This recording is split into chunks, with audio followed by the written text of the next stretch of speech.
Hi, today I'm going to talk about the advances in medicine by 3D printing. First of all, you should know that this is a new object creation technique and it was used to do things like keychains, toys, cell phone accessories, and other things. Lately, it has also used in medicine to create prostheses, anatomical models, machine parts, rehabilitation devices, and bioprints. This is printings of some skins of human.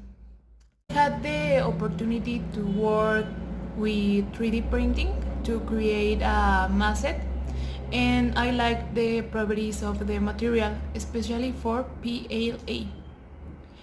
And that's why I'm sure that it can be used in medicine. I know that it is not common and not used a lot yet, but I think that this is a good alternative and it is the opportunity from medicine to innovate in his, especially in his prosthesis.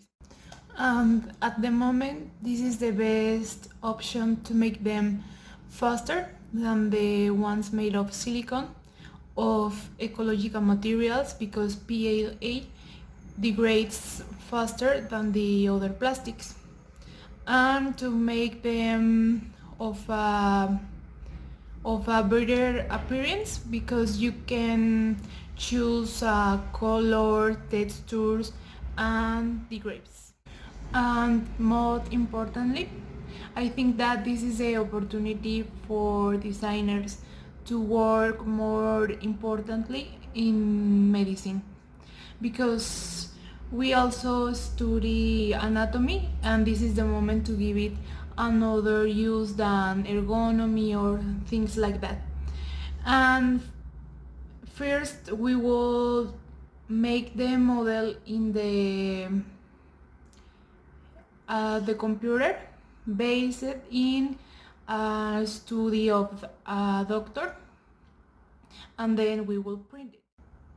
I know that at the moment the cost of production is high, but this is because it's a new technique, and I think that over time, if the cost will be lower and they will find a lot of other materials that will be better and that will be more resistant and more ecological, and they will be recycled and things like that. I think that 3D printing is the future of medicine, but this is only beginning and it needs to be more supported and researched.